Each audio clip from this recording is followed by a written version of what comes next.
हमारे विंडोज 11 की user interface पे। तो जैसे ही आपका कंप्यूटर स्टार्ट हो जाता है, आपके सामने कुछ ऐसी स्क्रीन नजर आती है। इसे कहते हैं डेस्कटॉप। डेस्कटॉप पे आप देखेंगे कि पीछे बैकग्राउंड में एक इमेज होती है। इस पर बहुत सारे आइकन्स होते हैं।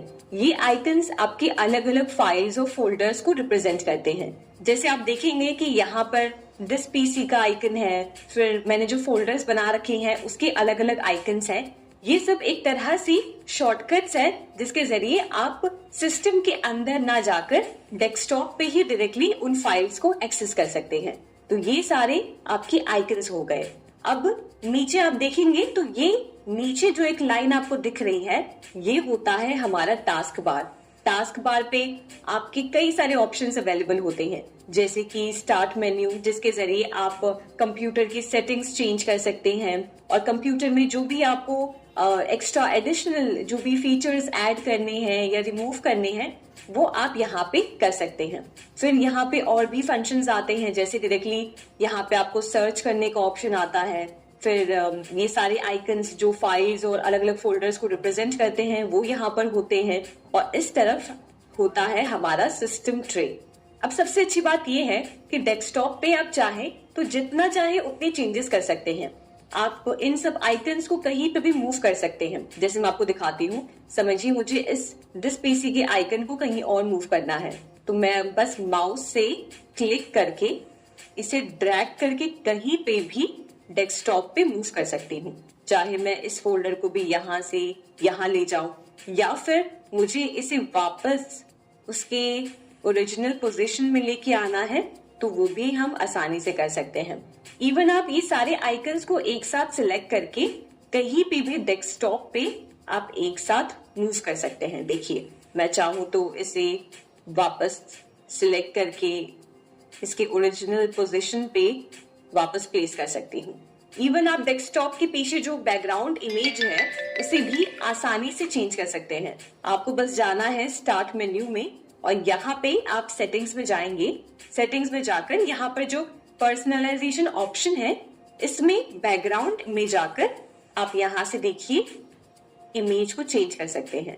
तो समझिए अभी ये वॉलपेपर था, मैं इस वॉलपेपर को सिलेक्ट कर सकती हूँ और अब आप जाके देखेंगे तो हमारा पीछे का जो बैकग्राउंड इमेज है वो अब चेंज हो गया है। तो ये है हमारा डेस्कटॉप, जिसपे आपको सारे अपने आइकन्स नजर आते हैं। जो भी आप कंप्यूटर में यूज करना चाहते हैं, सेटिंग्स करना चाहते हैं या आप जो भी जानकारी अपनी स्क्रीन पे देखना चाहते हैं वो आपको डेस्कटॉप पर नजर आती है। अब ये तो बात हमने कर ली डेस्कटॉप की। अब बात करते हैं टास्क बार की। हाँ जी, हम इस बार की बात कर रहे हैं जो सबसे बॉटम में यहाँ पे हमारे इंटरफेस पे होता है। ये जो नीचे आपको लाइन नजर आ रही है और इस पे कई सारे आइकन्स आपको दिखेंगे, इसी को कहते हैं टास्क बार। टास्क बार में कई सारे ऑप्शंस होते हैं। सबसे पहले आप यहाँ पे देखिए स्टार्ट मेन्यू का ऑप्शन होता है। स्टार्ट मेन्यू में आप आपके कंप्यूटर या लैपटॉप में जो भी एप्लीकेशंस है उसके सारे एप्लीकेशंस की इंफॉर्मेशन आपको यहाँ पर मिलती है। प्लस आपको यहाँ पे स्टार्ट मेन्यू में सेटिंग्स का ऑप्शन मिलता है, जहां पर जाकर आप अपने कंप्यूटर या लैपटॉप में हर तरह की सेटिंग्स कर सकते हैं। प्लस यहाँ पे आप देखेंगे कि स्टार्ट मेन्यू के साथ साथ यहाँ पे सर्च बार का ऑप्शन है, जहां पे आप डायरेक्टली सर्च कर सकते हैं। समझिए मुझे अगर बैकग्राउंड चेंज करना था तो मैं यहाँ पे डायरेक्टली बैकग्राउंड लिखूंगी तो डायरेक्टली मैं बैकग्राउंड और इमेज सेटिंग्स में जा सकती हूँ। तो आप समझ पा रहे होंगे कि आप डायरेक्टली यहाँ पे कोई भी सेटिंग या कोई भी फोल्डर को सर्च करके यहाँ से ओपन कर सकते हैं। अब इसके बाद आगे बढ़ते हैं। यहाँ पे अलग अलग आइकन्स आप देखिए, जहाँ पे यहाँ पे हमारा टास्क व्यू है, जहाँ पे हम जो भी डेस्कटॉप्स यूज कर रहे हैं उसकी इंफॉर्मेशन आपको दिखेगी। यहाँ पे आपका जो फोल्डर है उसका ऑप्शन दिखेगा, जो आपके फोल्डर्स खुल जाएंगे। फिर इसके बाद माइक्रोसॉफ्ट एज और ये सारी आइकन्स आपके टास्क बार पे होते हैं, जो आपको हेल्प करते हैं कि कंप्यूटर को आप प्रॉपरली और स्मूथली यूज कर सके। अब हमने इससे पहले देख तो लिया था कि आइकन्स हमारे फोल्डर्स को रिप्रेजेंट करते हैं, पर मैं आपको वापस एक बार ये बता दूं कि आइकन्स को आप चाहे तो किसी भी नाम से उसे चेंज कर सकते हैं। फॉर एग्जाम्पल समझिए ये फोल्डर है और मैं चाह रही हूँ कि इस फोल्डर का नाम लिखा है, पढ़िए आप, न्यू फोल्डर 3।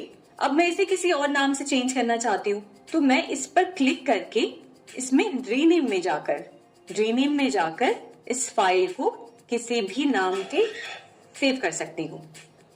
तो ये आइकन रिप्रेजेंट करेगा मेरे फोल्डर को, और मैंने ऑलरेडी उस आइकन को उस फोल्डर के नाम से सेव कर दिया है। आप इस आइकन को, मैंने बताया कि कहीं पे भी मूव कर सकते हैं, इसे टोटली आप कस्टमाइज कर सकते हैं, और इवन आप डेस्कटॉप से इस आइकन को यहाँ से रिमूव भी कर सकते हैं। तो ये हो गए हमारे आइकन्स। अब हम बढ़ते हैं सिस्टम ट्रे की तरफ। आपके टास्क बार पर राइट साइड जो ये सारे आइकन्स दिखाई दे रहे हैं, इसे कहते हैं आपके यूजर इंटरफेस का सिस्टम ट्रे। सिस्टम ट्री में आपको बहुत सारी सहूलियत यहाँ पे मिलती है, जैसे कि आप यहाँ पर टाइम चेक कर सकते हैं, डेट चेक कर सकते हैं, आपके लैपटॉप या कंप्यूटर में कितना चार्ज बाकी है, कितना चार्ज बचा हुआ है, वो चेक कर सकते हैं। जैसे देखिए मेरे लैपटॉप स्क्रीन पर दिखा रहा है कि 47% अवेलेबल, 47% लैपटॉप मेरा चार्ज हो गया है।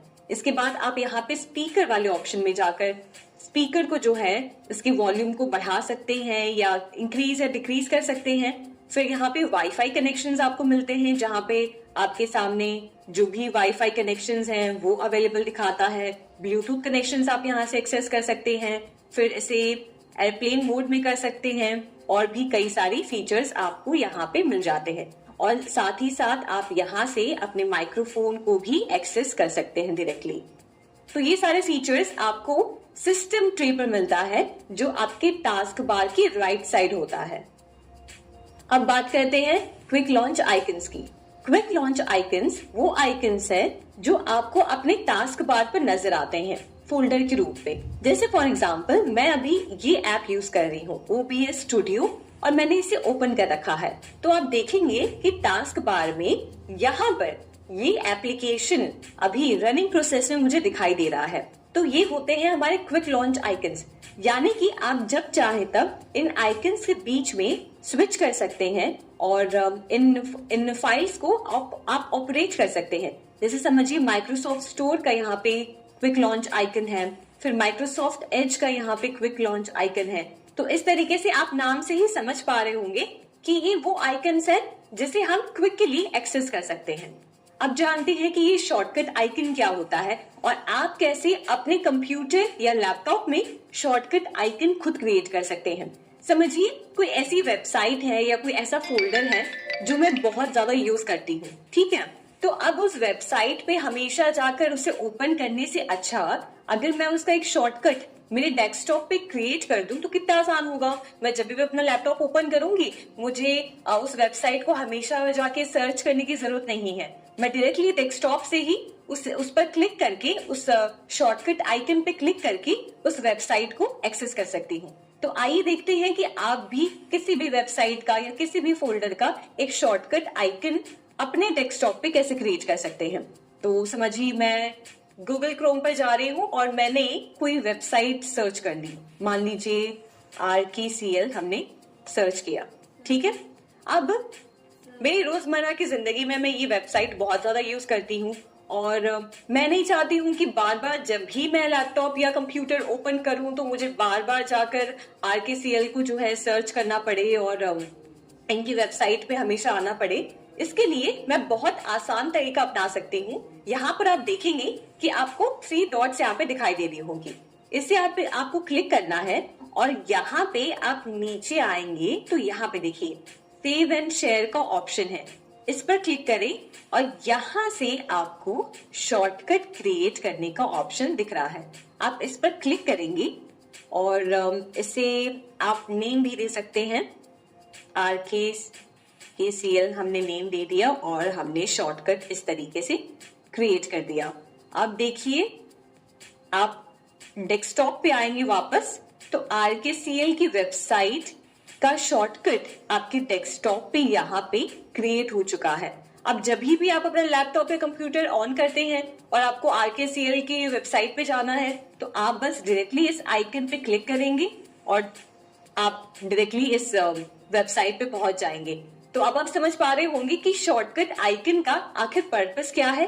ये बहुत आसान और आपके हर एक प्रोसेस को बहुत ही ज्यादा स्मूथ और स्पीडी बनाता है।